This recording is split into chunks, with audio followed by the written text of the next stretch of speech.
Hello, everyone. I'm Traci Arieli, end of life doula and founder of Comforting Closure. Welcome to another episode. A few years ago, I had a small surgery. It was a minor procedure, low risk. I was and am healthy. I brought my advanced directive with me. The nurse did not know what to do with it. She did not know how to scan it into the system, and she was quite uncomfortable with talking about the items on the advanced directive. When I handed it to the surgeon and said, I just want you to know what I want, he laughed. He told me nothing was going to happen. Don't worry. And I said, I know, but something could happen. And everything turned out fine. But that experience surprised me because even in a major medical hospital with highly trained professionals, there was no clear pathway for a simple, proactive conversation about health and end of life wishes. If having these conversations is that difficult for someone like me who does this work every day, imagine how difficult it is for the average person.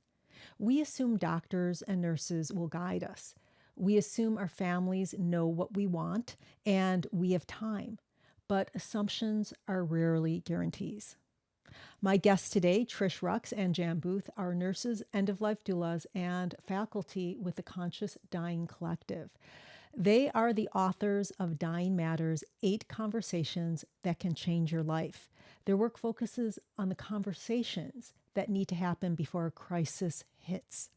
We're going to talk about how to start these conversations, how to handle resistance, and why paperwork alone is not enough. So grab a warm drink, find a comfortable seat, and join us for the conversation. Trish, Jan, welcome and thank you so much for being here today. Thank you, Thank you. Traci. Let's start with you. Can each of you tell us about your journey to becoming end of life or death doulas?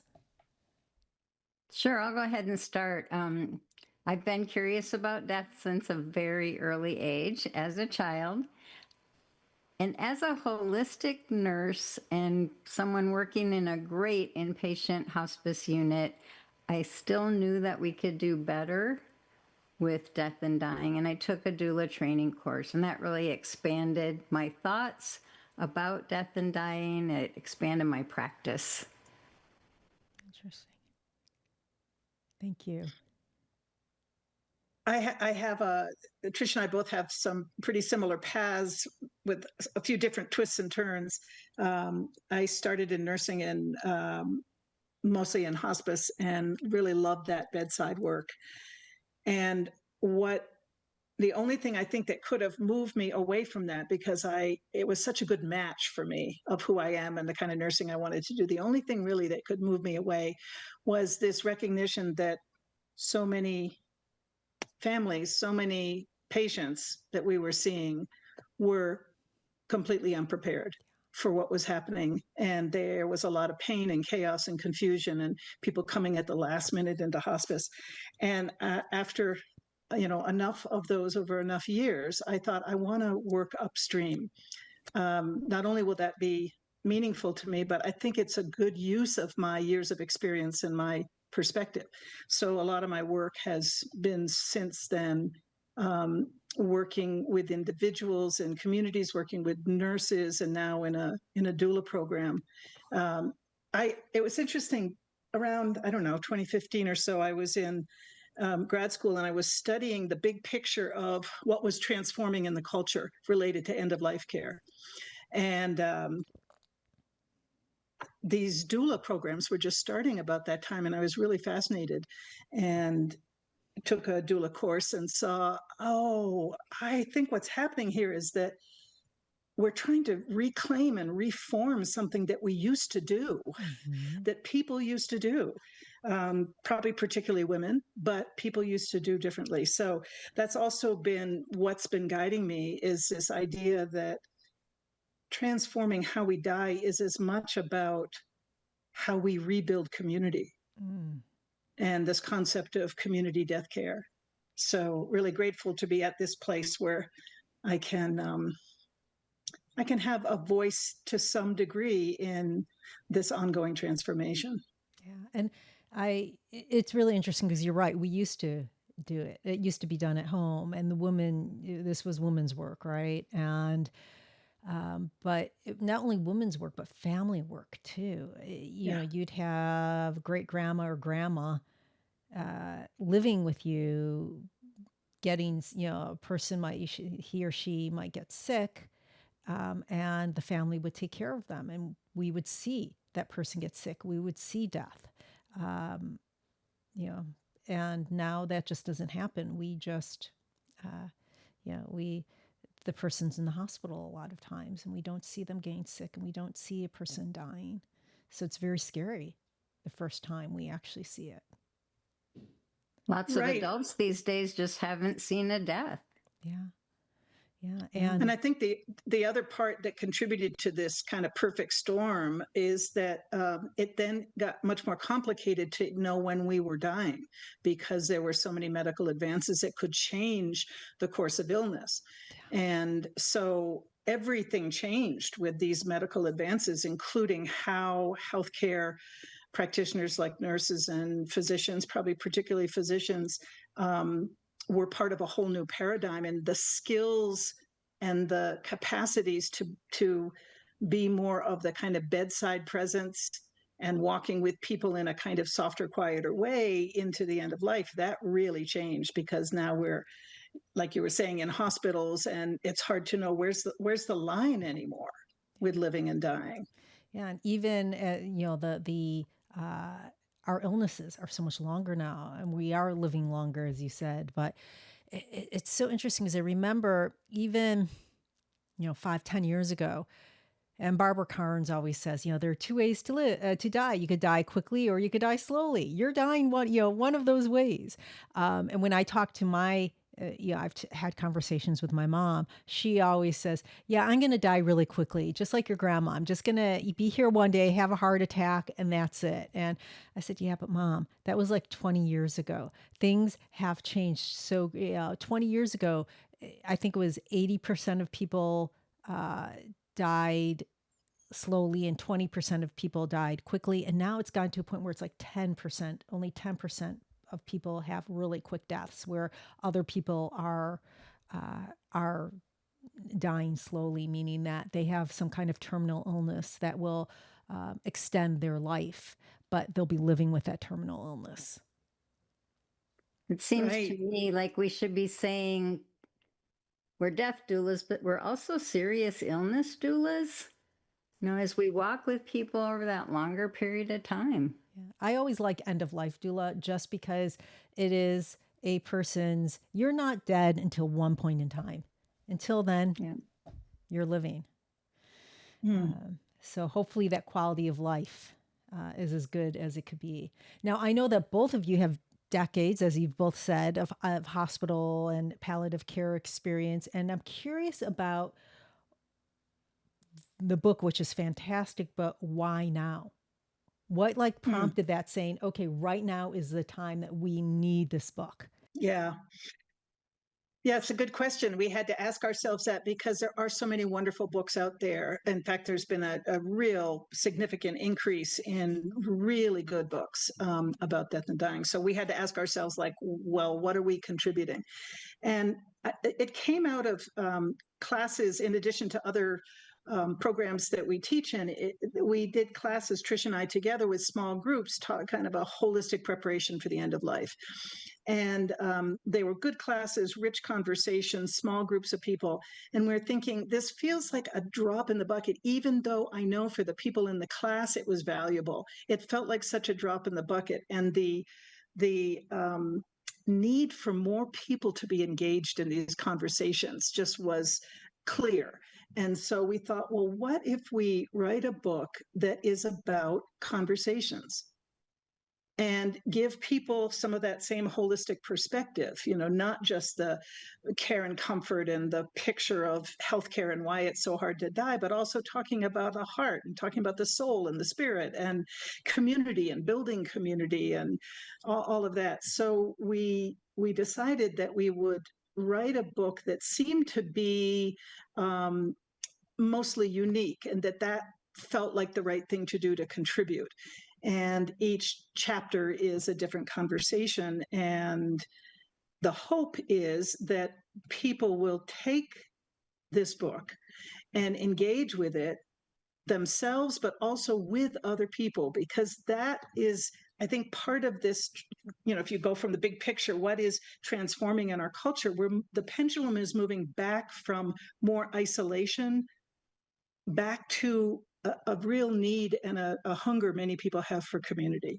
So what does it mean in the end of life world? Well, what if we were to talk about these things more openly and naturally and normally within small communities? Who are my people? My book club, my friends, my family, my partner, my faith community, or wherever. And so that's part of the hope, is that what we were doing initially in classes, we're sort of giving the curriculum in a sense, but in a different way, to people to say, you are the expert on your own life. Here are some ways to delve into, what do I really think about this? Since most of us in a culture that is more death averse and very reticent to talk about these things, many people don't even know what they would want, which is why we're trying to move way away from that idea that there's one conversation and that has to do with advanced directives. It turns out there are many really rich conversations that not only inform the decisions you make about end of life, but actually are beautiful ways to connect now with each other, because the focus is on, what are your values, what are your priorities, what matters to you, and how does that get reflected in how you live every day. So it's sort of handing that conversation to others and saying, you have everything you need to have these meaningful connections and conversations and discovery with each other. Yeah, I think that one of the things I really like about the book is it's not checklists. It is those conversations. And I tell people, when I work with families and when I work with people, I'm really fortunate that many people come to me way before they are in crisis. And sometimes even way before they're even sick. And, they might be doing their estate plan, and the estate attorney said, I don't want to talk about this part of the estate plan,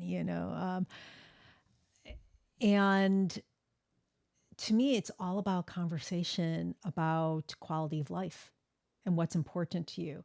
And if you really get that defined, you can, all of these other questions, all of these, the answers are really easy because you're basing it on how you want to live. Right. And it had become clear to us over a lot of years that it was really helpful for people to have a sense of what was guiding them in decision making, because so many decisions are made in crisis and with some pretty high stakes, often at the last minute. So we were looking at, okay, since most of us are going to die slowly, with serious illness, with ups and downs, depending on the trajectory of what we're living with, whether it's a cancer diagnosis or it's a organ, liver, heart, kidney disease, or it's a dementia or Alzheimer's. They each have different trajectories, different paths, right? And that we've seen that with so much emphasis on the very end, the advanced directives, if your heart stops when you want, if you're in a vegetative state, who speaks for you if you can't speak for yourself? Really important things. But there are these months, sometimes years of decisions, and there's a lot of confusion. There's a lack of information. So these conversations way upstream about, well, wait a minute, how am I making my decisions about my medical care? Like, am I asking questions about what options there are? What do I think are the goals of the care that the team and I are heading towards, so that it can be in alignment with who I am? Because between the three of us, we could make very different decisions, even if we were living with the same illness, right? So this idea of conversations to help clarify, what is it that is guiding me and will help me when things get more intense or when I get scared or feel kind of lost, right? And the other thing about the conversations that I think also comes from our years of being nurses is that many decisions are being made in a real gray area. Like, it's not, okay, so if this happens, this is what I want to do. I mean, we can some of it is like that. Like if my heart stops, do I want it restarted? But most of the decisions are going to be in a kind of gray area where it's hard to know. So is this where I stop treatment? So is this where I say I don't want to go to the emergency room anymore? It's a kind of gray area, and it's something someone like Barbara Carnes has done such a great job of talking about, that shift from a cure focus to a comfort focus. So how do we navigate all that when we've got, our own fears, we've got people who maybe have strong feelings about what we should do. We have a healthcare team that's maybe not engaging with us on some of these other issues. What am I feeling, in terms of a sense of peace or completion? What would help? All of those things are what we can illuminate when we talk about it over time So if with you're each other. And so if there's like a clear, like I'm just a person, let's say I've never read your book and I don't know you very well. And, I ask you the questions. Okay, so I have to prepare. I have to, I'm in my 60s or 70s. I'm starting to, think about this kind of stuff, hopefully before that. But what do I need to prepare? What does preparation mean in something, in death care and in, as I get older and I'm going to experience things? What does that mean to you? How would you answer that? it would depend on the person. So I'll just say that, first of all, that everyone's in a different place. But I would ask some questions to see how much they might have already done. Now, is it someone who's ever thought about, if I can't speak for myself, who would speak for me? Is it someone who actually has looked at and done something like an advance directive? I mean, that's a kind of concrete place to start for some people. But for others, I might not start there. I might ask questions about how in the past have you made decisions about your health, or important decisions in transitions in your life? How have you made those decisions? What do you base it on?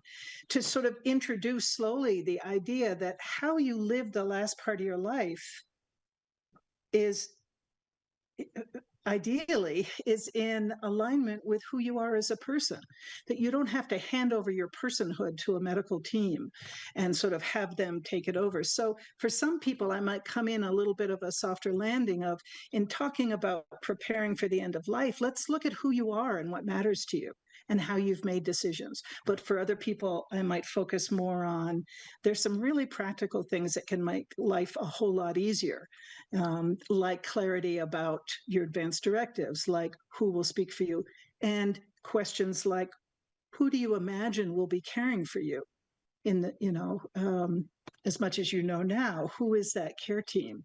Because that's a real concern for many people right now, is who's going to care for me, right? So preparing, the reason we wrote the chapters like this is that preparing is happening in all parts of our life. There's a practical piece. Does someone know your passwords? Does someone have a list of your bank accounts and your IRAs and all of that? And have you filled out your advance directive? But there's also all these other pieces. The emotional piece, are there people that I need to strengthen and repair relationship with? Or a spiritual piece, are there ways that I can work with the fear I have about dying? Can I be more curious about that? So that's kind of a long answer, that it really, for me, when I'm working with people, really depends who's in front of me, because every one of these areas has potential for preparation for this huge change at the end of life. Now, Trish, And I know for me, please when go I'm ahead. thinking about this and the way I approach things, is it helps me so much to talk it over with somebody and to know that as I'm speaking, that's not the final answer. It helps me clarify as I talk to somebody about things, and then I can sit with that and come up with something that is in alignment with my values. I can make decisions that aren't impulsive and that they're thought out. So I think that's part of that preparation too, and taking those baby steps. But even with taking baby steps, and even, with talking, there's so much fear around these conversations. There's so much. Yeah. And that's why I think people love checklists, right?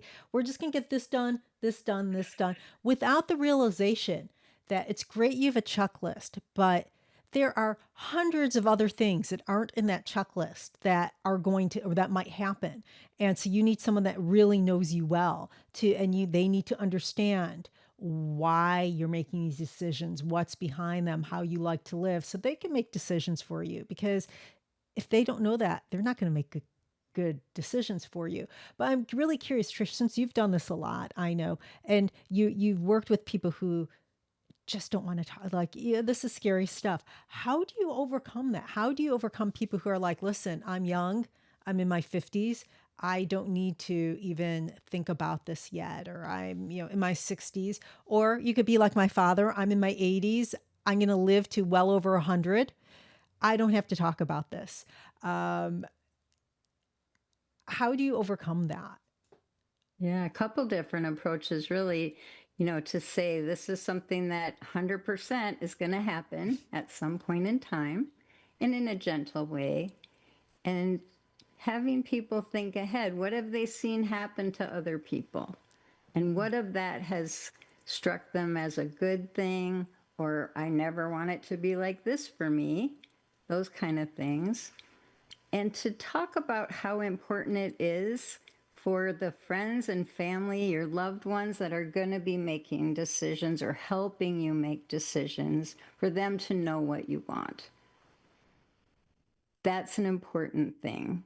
And that helps relieve those loved ones. So you're helping them by having these conversations. And as Jan said, it doesn't have to be one giant conversation and you're done. It can be piece by piece, follow the chapters of the book or follow a checklist if that's what you're doing, but really put thought into it. So having those conversations and knowing you can change your mind. I think that's a comfort to people too that are having some resistance. Yeah, I'm thinking also, making the connections with end of life preparation with things that are meaningful to people, like one, having agency over your life. Most of us don't want people making decisions for us. Most of us want to have a sense that I'm choosing how I live, right?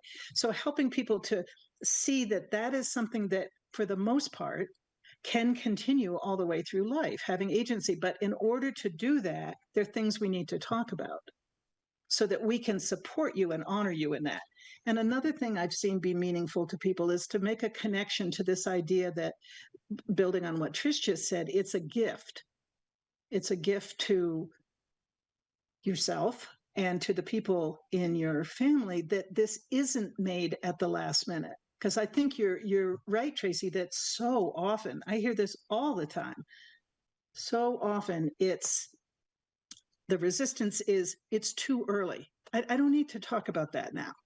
And so one of the things that sounds kind of trite, but I think there's a lot of truth to it, which is that it's too early until it's too late.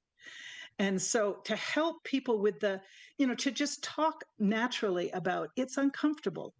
It's uncomfortable for all of us. There's all kinds of things that are mixed up in it, but we can do that. We can, sort of normalizing that we can sit with that discomfort a bit. Sometimes humor is helpful. Sometimes just breaking it into small pieces, like Trish was saying, is really helpful. We don't have to figure it all out, but can we normalize that it can be uncomfortable and we can still do it? I think even more upstream from that is to make those decisions, you have to know what your values are. You have to have thought that through for yourself. Like you said, how have I made decisions? What's most important to me? What are my priorities? And start there too.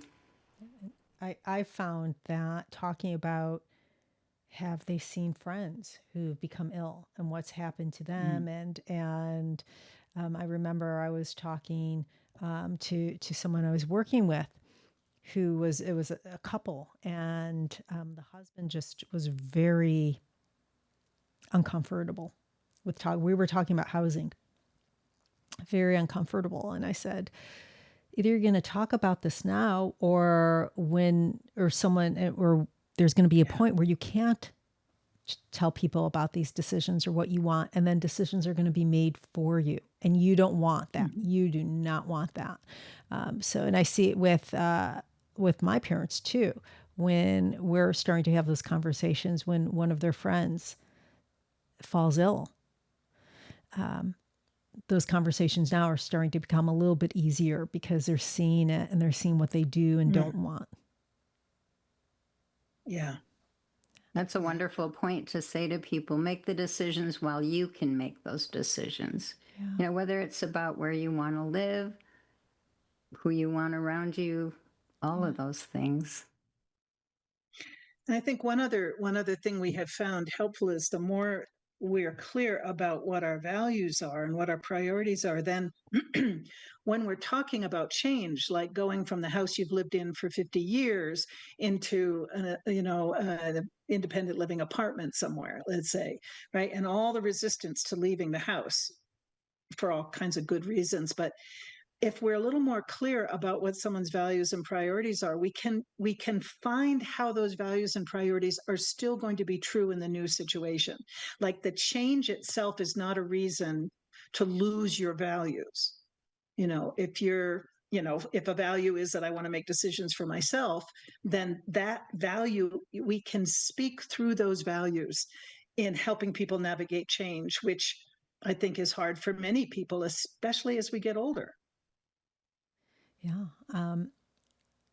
I know that you have a section on care and comfort, and I love that you tell people that they should really understand the illness path. If they have an illness, what does that look like?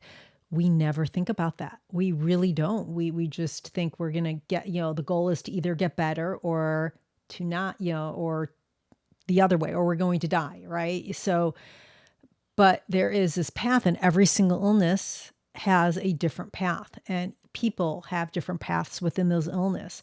So, and there are so many doctors that don't want to talk about that path. So it's that section, that chapter on that, and really pushing your doctor, having those conversations. Have you run into this a lot where doctors, and you've worked with people where they're like, my doctor, I'm feeling resistance from them. They don't want to talk. Like, I know that doctors don't like talking about hospice because I've had lots of conversations with doctors about this, with my clients too. Right. And so how do you take in and direct people or advise people on how to have those conversations with their doctors? And I'm sure you're training a lot of doctors also and nurses. What do you say to them? What are you finding? Yeah, with one really simple thing for people is to bring somebody with you to appointments. So not only that they are extra eyes and ears, but they're also a witness to what gets discussed. So I think that's an important thing, and can bring up those questions. Well, what do you mean by that? And what is the therapy going to do for me? And what is the timing that you're looking at? And to say, if this is how you believe, I want you to be really blunt with me if that's what you want. Or I want you to talk to my family about this if that's what you'd rather have. So again, being clear, how do you want to navigate things with your healthcare provider? And let them know, and book longer appointments if you need to book a longer appointment. Have your things written down, but don't overwhelm them with, 75 things that you want to talk about, and they have 20 minutes with you at most. But prioritizing that too. Yeah, I think we are seeing better physician training with that now, and people being more willing to have that patient-centered conversation. Yeah. Yeah, there's a lot working against that in terms of those short visits for conversations that really should take time, and also for a healthcare system that sort of in philosophy is one of trying to keep people alive with a lot of different tools and resources to offer that. And you put on top of that then this more whatever you want to call this big discomfort with talking about dying. I do think that a real kind of baseline norm in healthcare is that death is still seen as a failure, and it colors everything, right? So coming in, I'm thinking about what you're saying, Trish, like imagining coming into an appointment with a physician, nurse practitioner, PA, whoever it is, and to say up front, and physician friends of mine have said how helpful this is, to say up front, I want you to know who I am. I'm a long-time end-of-life nurse, and I have strong feelings about, as much as possible, wanting to die a natural death. And I still want to try some treatments, but I'm going to be asking you questions about the benefits and burdens of treatments because it's going to help me in my decision-making. So that conversation, a doctor meeting someone who is saying, this is who I am and this is what I want from you, it's so helpful with their own what is often discomfort around people choosing maybe decisions that are off what we call the medical superhighway.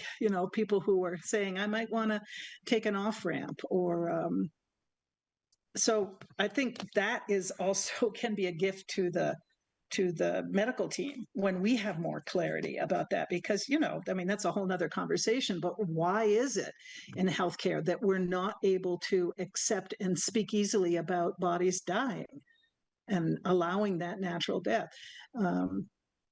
But there's, in our country, which is a little specific to the US from what I hear from people in other places, that the fear of the liability piece, the fear of being sued is not something that you find everywhere in the world. It's unique here and it's heightened here. And so maybe my part of being a consumer of healthcare is to be able to say, this is what I want. This is my philosophy. I think some physicians wait to be asked too. Mm-hmm. They're waiting to see, is this a conversation that this person wants to have? It's really interesting. I talked to someone who is a doctor in the UK, hospice. And, she grew up in the UK, she practiced in the UK, then she moved to the US. And she said, over here, it's so different because it's almost like people feel like they're entitled to continue on with these treatments. And in the UK, you won't get someone doing their 15th round of chemo. It is, no, you're not getting better. You're not. So it's really interesting that it is so drilled into our society in the United States of, not only do you need to continue live, if you're dying, you're weak. You have to be strong. You have to, but also aging also, and then grieving. I mean, this could be like a conversation that goes on forever, right? But we're really unique, I would say, here. Yeah, I think it's exaggerated by our being a profit-driven healthcare system, and I try to be very careful not talking too much about that.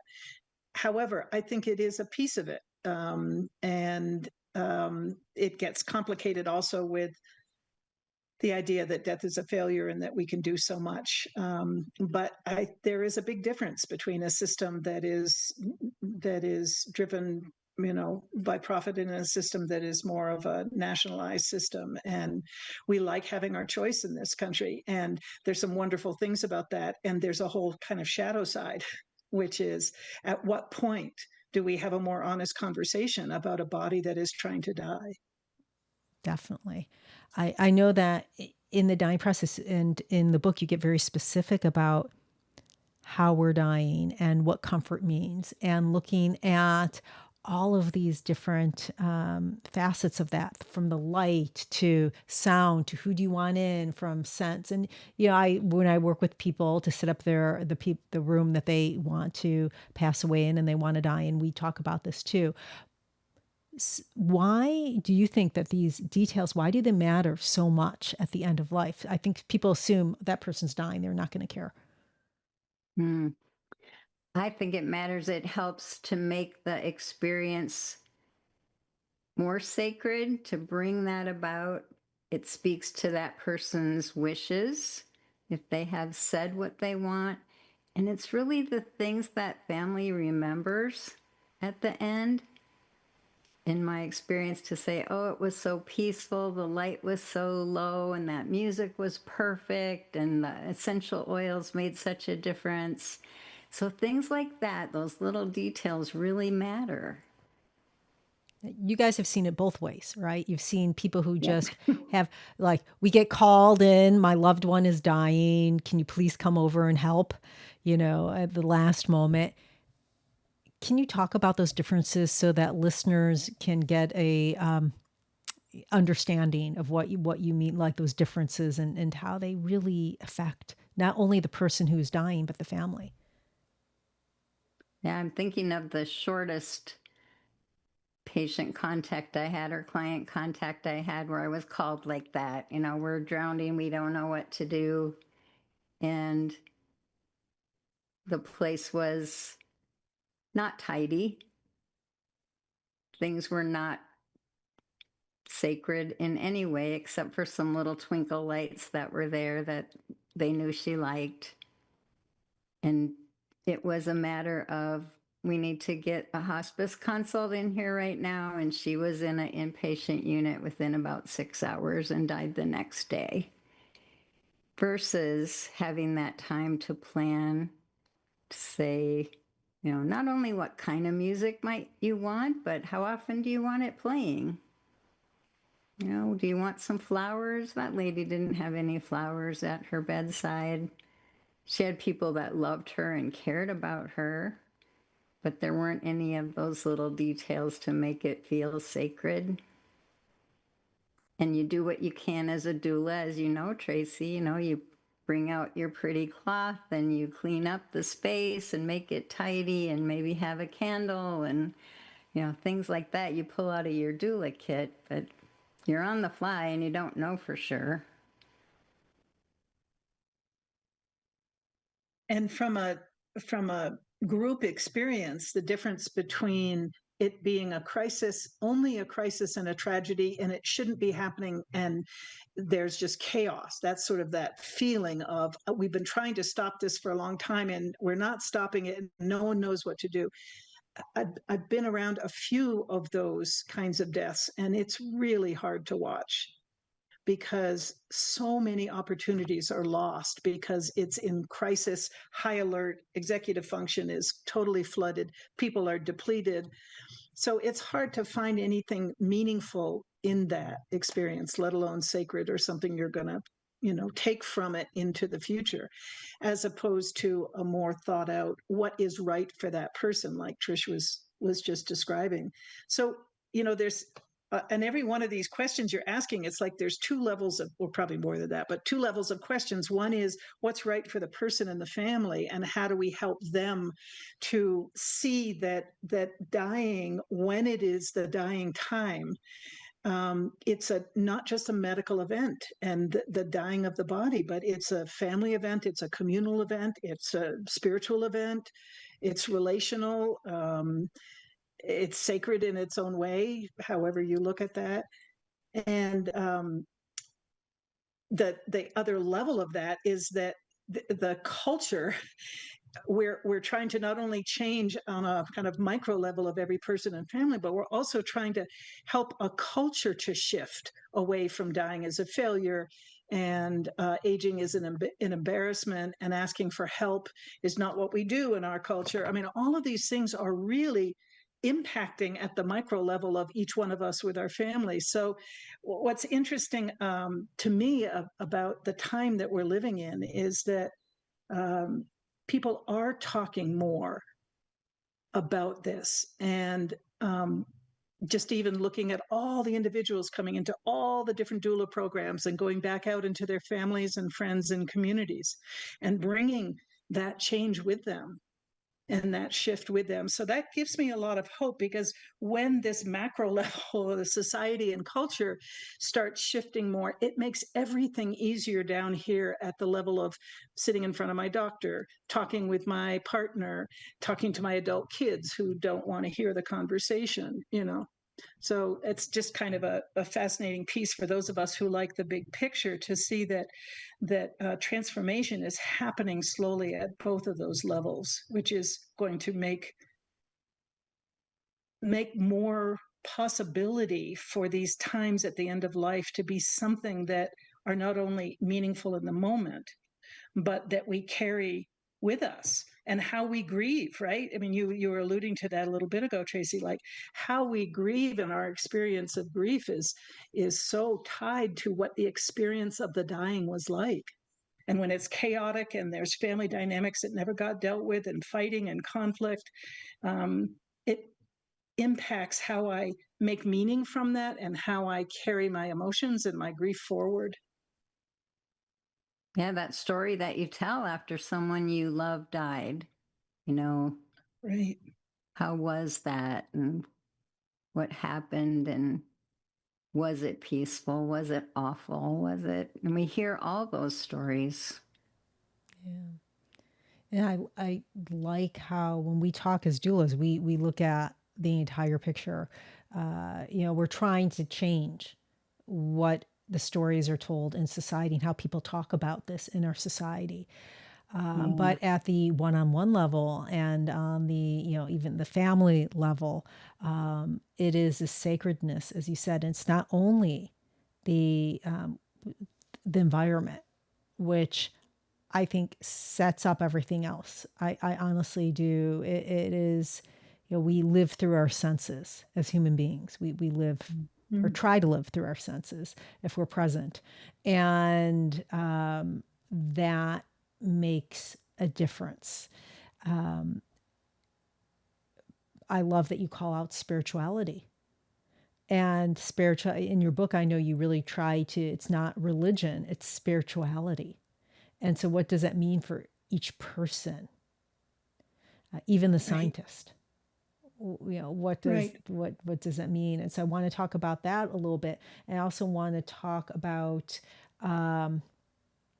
relationships and unfinished business, because that's just as important as everything else. So let's start with spirituality and how people can include that in that process, in the dying process, especially when in today's world within families, there might be a whole host of different spiritualities there. Yeah, it's really helpful to know what someone's path is, just so that you have a kind of a starting place to know what did they draw from when they're in hard times? What have they drawn from in the past, and what is helping them now? But I think one of the things that we talk about a lot, Trish and I, from our experiences working with people, is that things like meaning, making meaning of life, looking back at our lives and life review, purpose. Is there any purpose in this dying, in our coming together, in our talking more openly, even our connection with each other? Those to me are all parts of spirituality.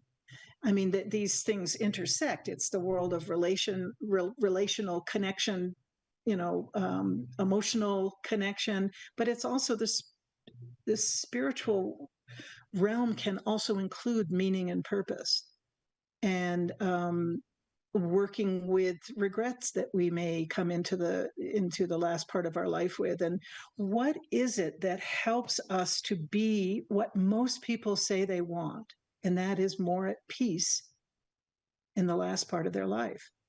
And what is it that contributes to that? So sometimes with some people, we don't even use words like religion and spirituality because it's such a turnoff, or it contains people too much. So those are the kinds of words that can get at this bigger picture of kind of the soulful part of being a human, and what helps me to come to that peace and comfort. Not to tie up every relationship with little bows, because that isn't going to happen. I'm going to die with regrets. I'm going to die with unrepaired relationships. But but just bringing that into the story. What is it? There's a wonderful quote. We must ask the questions that invite the story. Right? We must ask, and that's from, I forget who it is, but she's one of the leaders in the narrative medicine movement. But I love that, just to sort of understand who is this person in front of me? What is it that brings them comfort? How have they gone through tough times before? Where are the places that they're really restless? And we're pretty good at doing that on a physical level, helping someone with actual restlessness and pain. But how do we help support the emotional restlessness, the spiritual restlessness, and find ways into that person with words and concepts that are meaningful to them? And I love that idea of having not only that advanced directive for healthcare, but if you choose to, you can have a spiritual advanced directive. You can say, these are things that are important to me in terms of spiritual readings or music or a spiritual teacher that I follow, and I want those present at my deathbed, or I want you to read to me this mantra when I can't say it myself. Not everybody's going to want that, but to be able to offer it is important. And I know that you briefly talked about looking back your life review, looking back at that, and this is something that like no one really realizes how important that is. In the aging also and dying process. Yes. It is so important to have that life review. People do not, and it's important for many reasons, but like I could categorize it and say, one, for yourself, it's really important because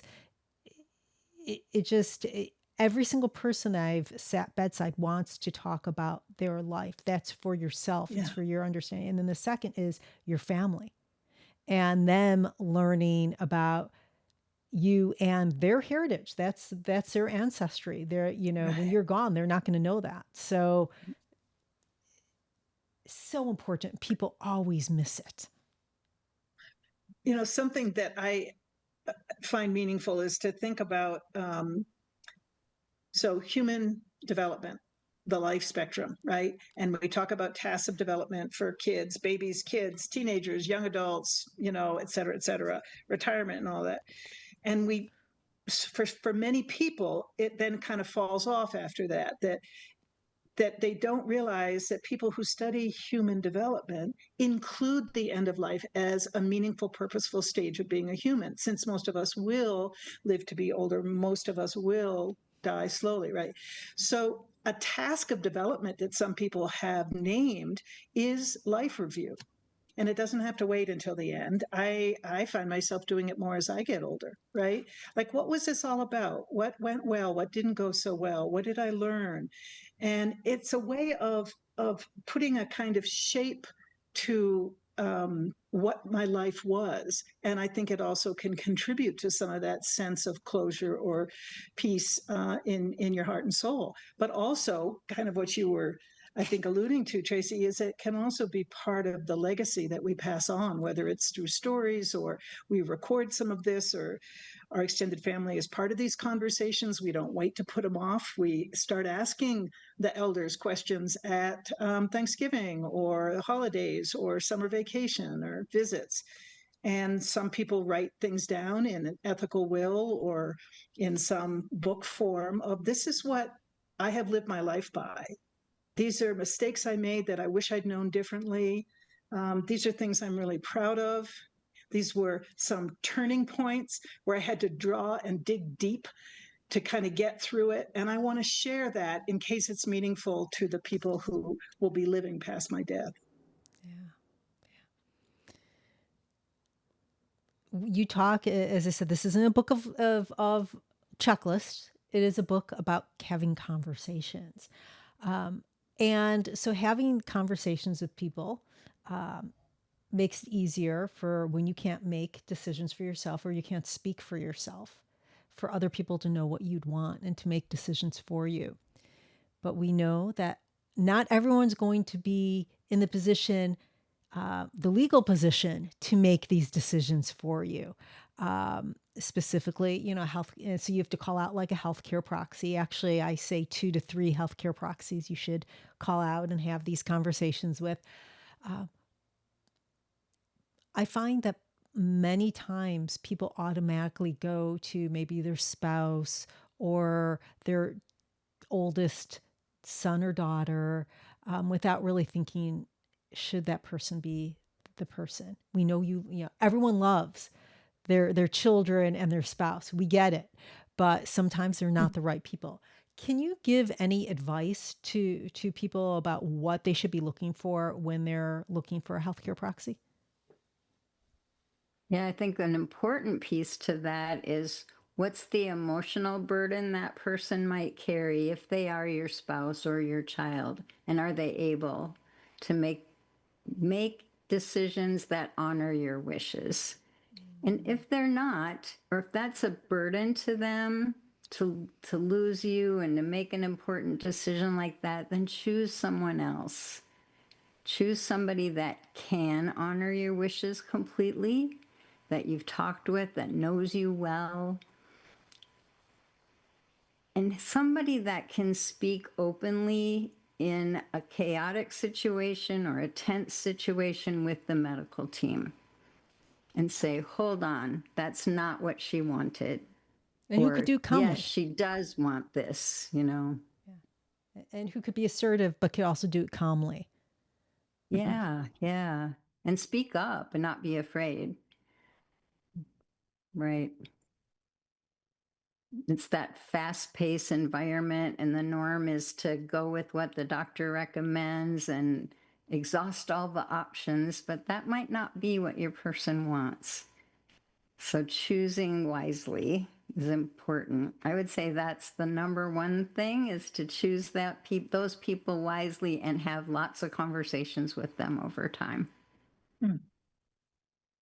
Because things may well change. I talk about things at 38 that are very different at 68, or making decisions or preparing when I'm in good health versus when I'm living with a more serious illness. All those things can change, and I think that's some of the resistance people have, is that, well, I don't know now because things could really change. And to just encourage people that all the conversation is asking is, what do I think about these things? Because these are values and priorities, what matters to you at the end of your life. But really, it's as much about your values and priorities now, right? Like, what is it that's most important to me? So that's one reason why this kind of book could be really helpful even for life coaches who are working with people who may not have end of life on their mind. But when you're helping people to clarify what matters to you, to clarify who are the people that I want to repair relationship with, therapists and life coaches can make use of some of these conversations now as a way of helping people to focus in on who am I and what matters most to me, and how do I make decisions, and can I, as of now, maybe recognize I've not been living the way I want to. I can change. I can, as of now, make a different decision. And I think it's the same with end of life preparation. We just do the best we can with what we know now, and it will change. And hopefully those conversations will be ones that happen over life, because that's how I see these conversations. And that's why we say 8 that can change your life, is because to talk about these things is to talk about what matters to you in life. It's not just a book about how do you make medical decisions when you're living with end stage such and such. There's some piece of that in there, but it's mostly about sort of a bigger question of life skills. How do we have different kinds of conversations, and how do we support each other to talk about that without everyone going, oh, come on, don't talk about that. That's going to bum everybody out. How do we sort of shift that to say, this is part of what it means to be human? Now, I know we're almost at the end of our time. I can't believe it's going so fast. But I want to touch upon something, Jan, you took and you talked about this at the beginning, and your face lit up when you mentioned community death care.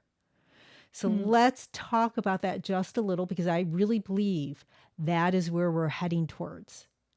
And we have, there's no other way, really. And, to take care of each other, but to, at the end of life, then to have this community death care, to have community death care in place. Can you define it for us? And can you tell us what it looks like or in everyday life versus theory? Yeah. So the general idea of community death care is that we create immediately around us and then in the place that we're living, a stronger sense of community so that we can support each other through hard times. We can support the person who's ill, we can support the caregiver, and when it's our time to ask for help, we've established that this is normal, that we step in for each other. Isolation is a huge issue in our culture, from young people all the way to the end of life. And so we're looking at kind of rebuilding how we used to, in smaller places and other times with extended families, have more of that sense. So I would say, for people who are saying, well, what would that look like in my life, to start with yourself. Have I talked about these things with these important issues with people in my life? Do I know what's important to me? Have I written these things down and had these conversations? So starting here with me, right? And the ripple effect out from that. And then looking at, one of the biggest issues for people is, who will care for me? Right. And just saying, as of now, knowing that if I die in 20 years, it could look very different. But as of now, who are my people? And who are people that would be in the inner circle with me? And that, of course, includes my medical proxy or power of attorney, healthcare agent. But it also includes, who would be the people who, like Trish said, would go to an appointment with me? Who would be the people that I would just want to come and sit with me because they give me so much comfort? Who would be the people that I could ask to do errands because they love doing that kind of thing? And so that whole circle around me, who can I draw on? And if I feel like I'm pretty alone, I'm aging alone, my adult kids are far away, I don't have kids, then looking at, what can I do now to start? Who are the groups in my life? And how can I nurture some of those relationships looking ahead to the future? And then the next piece of it, so it's me, what do I think? What do I believe? What's important to me? The care circle around me. And then looking in my community, what is in my community, by the way? Is there, how many hospices? What hospices? Palliative care? Who are the funeral homes that might be interested in the kind of burial that I want to have? I've heard about some of these new things and I want to see who's there. Am I part of a faith community? Are they going to be a support for me? Are there death cafes happening, or death salons, or movie nights that are happening in my community featuring end of life and grief series and things like that? Just starting to see what is already out there and where are the gaps in my community. And it's not something that any one of us can fix, but when we know what's already there, both in our lives and in the greater community, we know what we can draw on. And when we see where the gaps are, we might want to find places to step into that. How can I, in one part of holding the whole quilt of my community, what part can I hold to help move us to see that our living and dying is done best in community? It's much harder doing it on our own or feeling more isolated.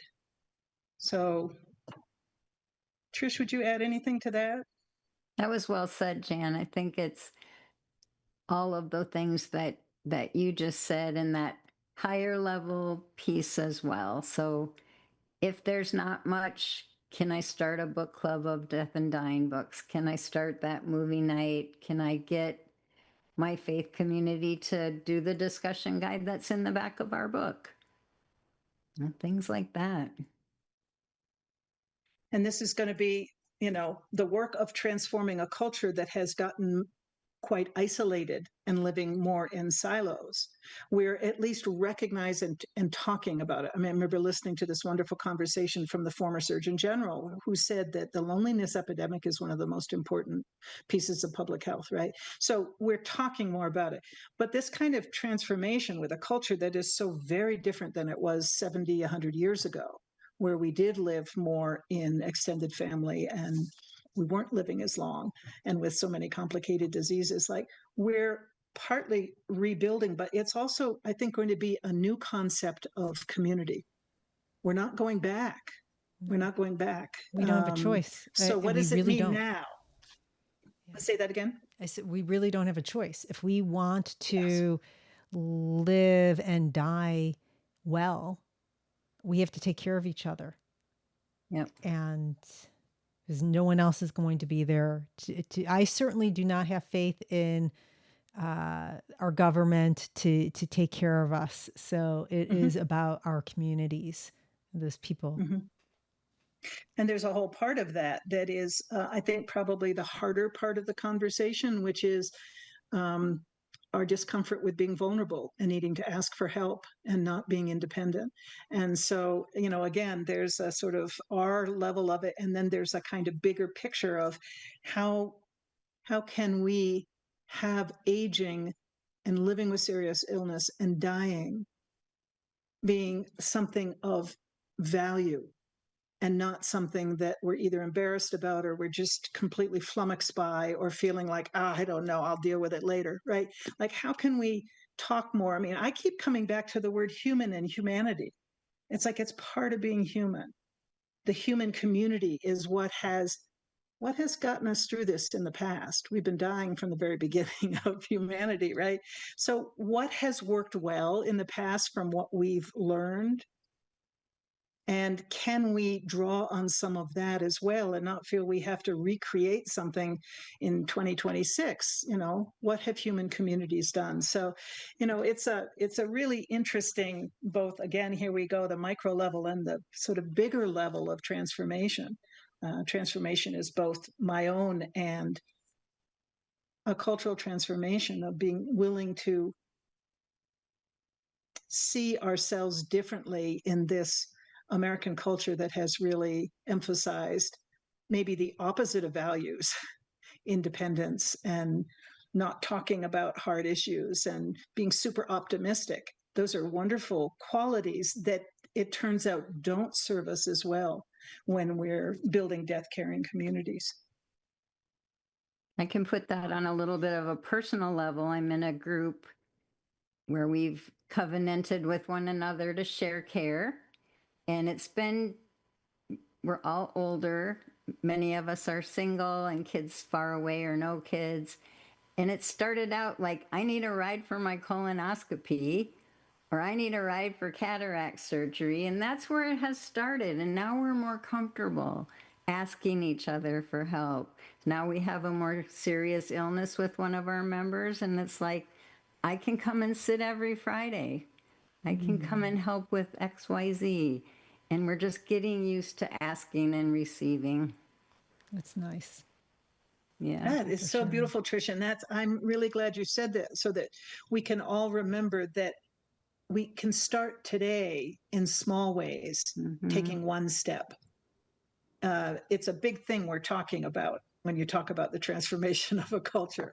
Right. But that's just sort of the bigger thing that is happening. But what really matters is one thing I can do today to create that community and to help out someone else. We all have an assignment to cultivate younger people in our life. That's very wise. Yeah. Very wise. Yeah.